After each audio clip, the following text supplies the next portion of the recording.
বন্ধুগণ সবাইকে নমস্কার। আজকে রান্না করব পোমা মাছ। পোমা মাছ বলতে এটা সামুদ্রিক পোমা মাছ, এটা আমাদের এই নদীর পোমা মাছ না। আজকে পোমা মাছ রান্না করব, সঙ্গে দেবো কিছু আলু, দেবো। তো আমি রান্না শুরু করি, আপনারা দেখেন। প্রথম আমি চুলাটা অন করি। এখন চুলার উপর আমি কড়াইটা বসাবার পরে আমি এখন মাছগুলি কিছু লবণ এবং হলুদ দিয়ে মাখাইয়ে নিই।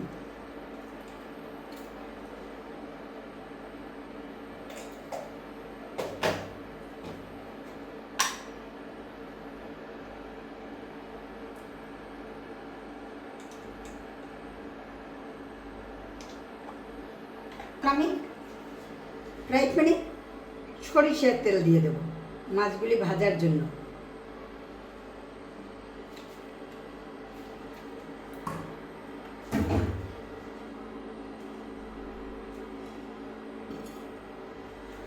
আস্তে ধীরে আমি মাছগুলি মাখাই নিই।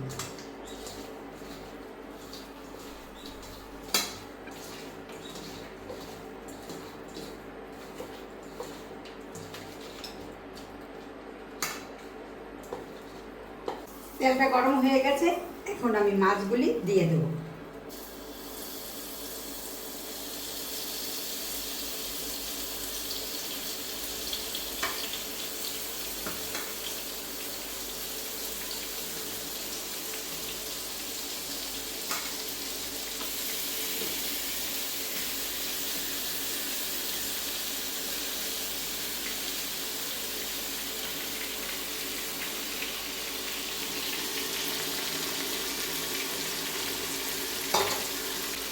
মাছগুলি এখন ওপাশ ফিরে দেবো।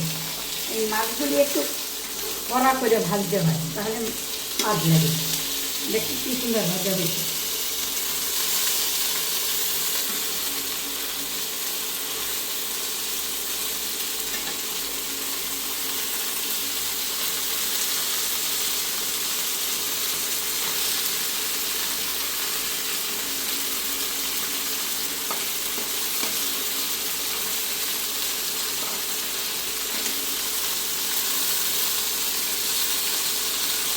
সব মাছগুলি লালচা করে খুব সুন্দর করে ভাজা হয়েছে।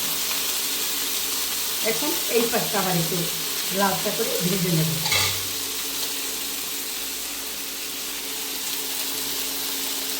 মাছগুলি খুব সুন্দর করে ভাজা হয়ে গেছে, এখন মাছগুলি আমি তুলে নেব। দেখেন একটু টোপে দুপিট সমান করে ভেজে নেব।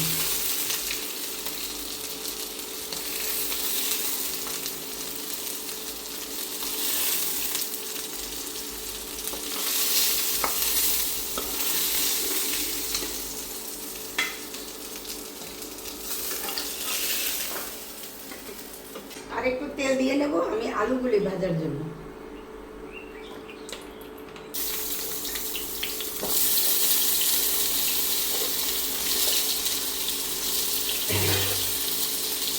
এতে দেব অল্প লবণ আর একটু হলুদের দিয়ে আলুগুলি আমি ভেজে নেব।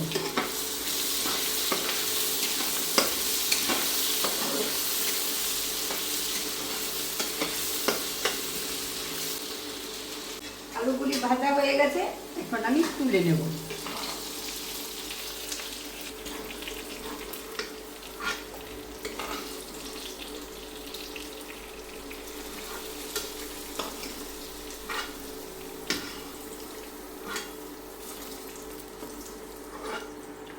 এখন আমি দেব একটা তেজপাতা,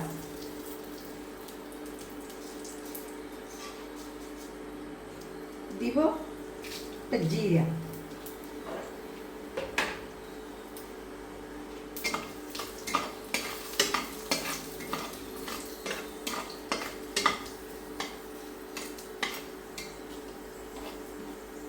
এখন দিয়ে দেব পরিমাণ মতো আদা, কারণ সামুদ্রিক মাছ, এই মাছ একটু আদা দিলে ভালো হবে।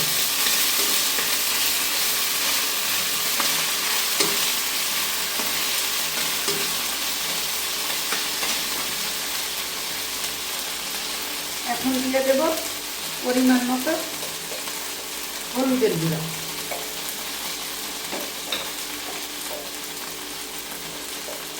দিয়ে দেব মরিচের গুঁড়া,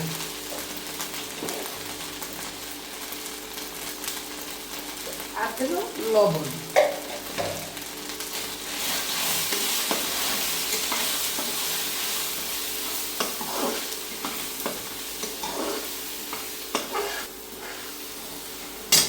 আর সঙ্গে আর একটু দেবো ধনিয়ার গুঁড়া। এখন মশলাটা কষাইতে আমি একটু দেবো জল।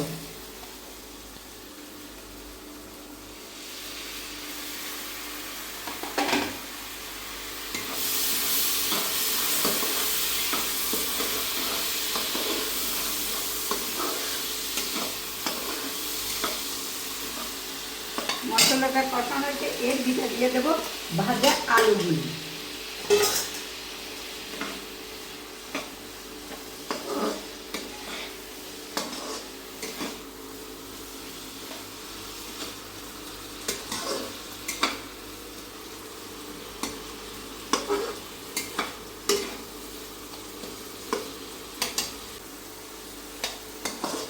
মশলাটা সুন্দর করে কষানো হয়েছে, তেলটা উপরে ভেসে উঠছে। এখন আমি দিয়ে দেব গরম জল।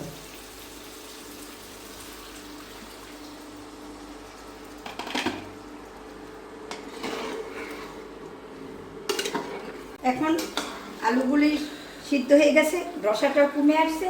এখন আমি এক এক করে মাছগুলি দিয়ে দেব।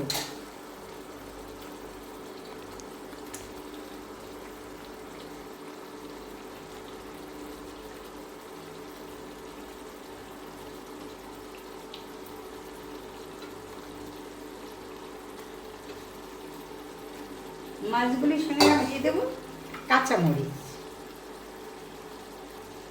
আর সঙ্গে দেব কিছু দারচিনি এবং জিরা গুঁড়া করা।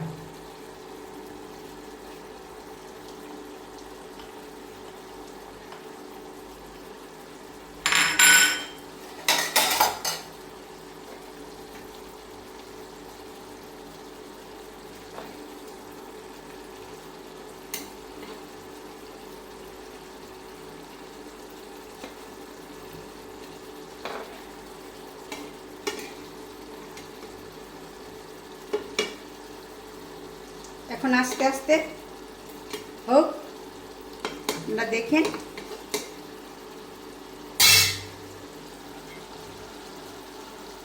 এখন একটু ঢেকে রাখি যাতে করে মশলা এবং ওইটা মাছের ভিতরে ঢোকে এবং সুন্দর একটু গন্ধ আসে। এখন ঢাকনাটা তুলে ফেলি, তুলে এখন দেখি যে রান্নাটা দেখেন কেমন হয়েছে। আমি এখন চুলাটা বন্ধ করি, চুলাটা বন্ধ করি। দেখেন আপনারা আমার রান্নাটা কেমন হয়েছে। একদম মাখা মাখা, মাছগুলি খুব কড়া করে ভাজা, আলুগুলি একদম মিলে গেছে।